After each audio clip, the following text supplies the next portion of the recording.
اعوذ باللہ من الشیطان الرجیم بسم اللہ الرحمن الرحیم السلام علیکم ورحمۃ اللہ وبرکاتہ۔ میرے بھائیوں اور بہنوں، کبوتر ایک ایسا خوبصورت اور دلکش پرندہ ہے جو ہر کسی کو اچھا لگتا ہے، اور یہی وجہ ہے کہ یہ پرندہ اکثر گھروں میں پالا جاتا ہے، اور گھروں کے علاوہ اکثر مزاروں پر بھی یہ پرندہ موجود ہوتا ہے۔ کہتے ہیں کہ کبوتر وہ جانور ہے جس کے لیے حضرت نوح علیہ السلام نے امن و سلامتی کی دعا فرمائی تھی، اور یہی وجہ ہے کہ کبوتر انسانی آبادی سے مانوس ہے، اور کوے کو خوف کی بد دعا دی جاتی ہے۔ یہی وجہ ہے کہ کوا انسانی آبادی سے ہراساں رہتا ہے، اسی وجہ سے لوگ آج تک اسے منحوس سمجھتے ہیں۔ آج میں آپ کو یہ بتانے جا رہی ہوں کہ گھر میں کبوتر پالنا کیسا ہے، اور یہ کبوتر بد دعا کب دیتا ہے۔ اس بارے میں مکمل تفصیل جاننے کے لیے میری ویڈیو کو آخری تک ضرور دیکھیے گا۔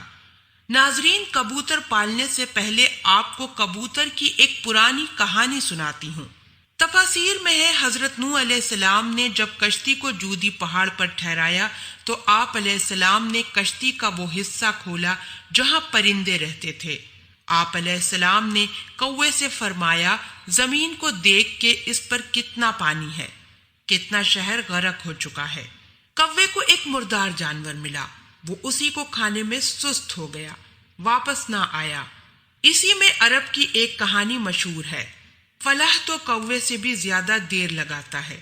چنانچہ حضرت نوح علیہ السلام کو خشک اور سخت زمین کی ضرورت تھی، اسی لیے اس کے دیر کرنے پر کبوتر کو بھیج دیا۔ اسے زمین کا کوئی خطہ بھی نظر نہ آیا، اسی لیے زیتون کا پتا لے کر حاضر ہوا۔ اس سے حضرت نوح علیہ السلام نے اندازہ لگایا کہ پانی کم ہے، جس سے درخت ظاہر ہو گئے ہیں، لیکن زیر آب ہے۔ چند دن ٹھہر کر پھر اسی کبوتر کو بھیجا تو زمین کی کیچڑ میں اس کے پاؤں بھر گئے۔ واپس آیا تو حضرت نوح علیہ السلام نے اسے دیکھ کر اندازہ لگایا کہ اب پانی زمین میں جذب ہو گیا ہے، لیکن زمین خشک نہیں ہوئی۔ حضرت نوح علیہ السلام کبوتر کی اس کارروائی پر بہت خوش ہوئے اور اسے گلے میں سبز توق پہنایا۔ آج وہی توق کبوتر کی خوشبختی کی خبر دیتا ہے، اور ساتھ ہی حضرت نوح علیہ السلام نے کبوتر کے لیے امن و سلامتی کی دعا فرمائی۔ یہی وجہ ہے کہ کبوتر انسانی آبادی سے مانوس ہے، اور کوے کو خوف کی بد دعا دی۔ یہی وجہ ہے کہ کوا انسانی آبادی سے ہراساں رہتا ہے، اسی وجہ سے لوگ آج تک اسے منحوس سمجھتے ہیں۔ ناظرین، یہ تو تھی کبوتر کی کہانی۔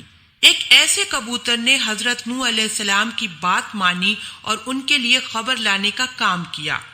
آئیے اب بات کرتے ہیں کبوتر اور پرندے پالنے کے بارے میں۔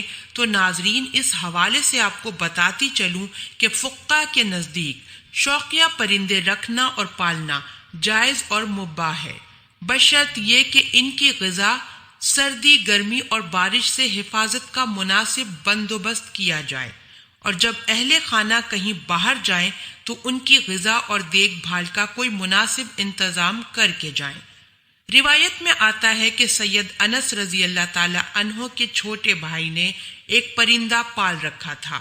جب رسول پاک صلی اللہ علیہ وآلہ وسلم ان کے ہاں تشریف لائے تو اس سے کہتے، اے ابو عمیر، پرندے نے کیا کیا؟ روایت صحیح بخاری حدیث نمبر 6129۔ یہ حدیث اس بات کی دلیل ہے کہ آپ صلی اللہ علیہ وآلہ وسلم نے پرندے رکھنے سے منع نہیں فرمایا۔ اگر گھر میں پرندہ پالنا منع ہوتا تو آپ صلی اللہ علیہ وآلہ وسلم ضرور انس رضی اللہ تعالی عنہ کے بھائی کو اس بات سے منع فرماتے۔ ناظرین، اسی روایت کی بنیاد پر یہ کہا جاتا ہے کہ گھر میں پرندوں کا پالنا جائز ہے۔ چنانچہ کبوتر بھی ایک پرندہ ہے، اسی لیے کبوتر کا پالنا درست ہے۔ یاد رہے کہ پرندے کو ستانے کے بارے میں ممانعت ہے، جیسا کہ ابو داؤد میں حضرت عبید اللہ بن مسعود رضی اللہ تعالی عنہ کی روایت کردہ ایک حدیث میں کبوتر کا ذکر ہے، جس میں کبوتر رسول اللہ صلی اللہ علیہ وآلہ وسلم کے سر مبارک کے اوپر منڈلا رہا تھا اور اپنی زبان میں شکایت کر رہا تھا۔ کہ کسی نے اس کے گھونسلے سے انڈے اٹھا لیے ہیں۔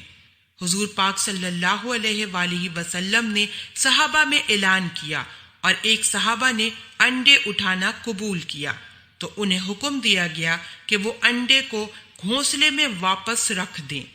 تو اس روایت سے معلوم ہوا کہ پرندوں کو ستانا ناجائز ہے، اور پرندوں کو ستانے سے اس لیے روکا گیا ہے کہ پرندوں کی بد دعا لگنے کا احتمال ہے، اور کبوتر بھی چونکہ ان پرندوں میں شامل ہے جو کہ انبیاء کا پسندیدہ رہا ہے، اسی لیے اگر کبوتر کو ستایا جائے گا تو کبوتر بھی بد دعا دے سکتا ہے، لہذا کبوتر کو ستانے سے اجتناب کرنا چاہیے۔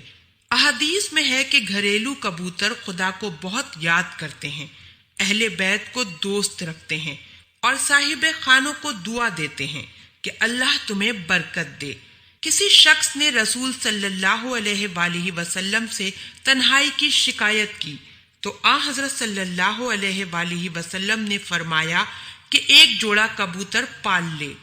جعفر رحمت اللہ علیہ فرماتے ہیں کہ کبوتر پیغمبروں کے پرندوں میں سے ہے۔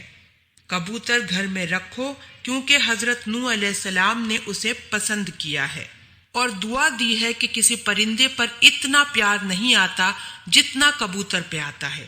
آپ نے فرمایا جس گھر میں کبوتر ہوں اس گھر کے رہنے والے جنوں کی آفتوں سے محفوظ رہیں گے، کیونکہ جنوں کے بچے بھی گھر میں کھیلتے پھرتے ہیں۔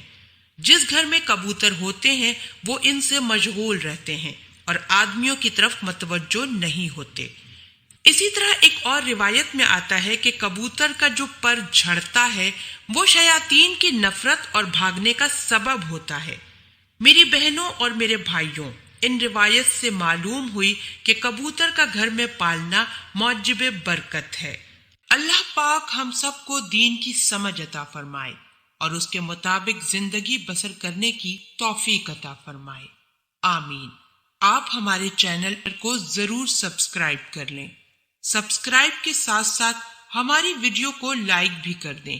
اللہ پاک آپ سب کو اپنے حفظ و امان میں رکھے، آمین۔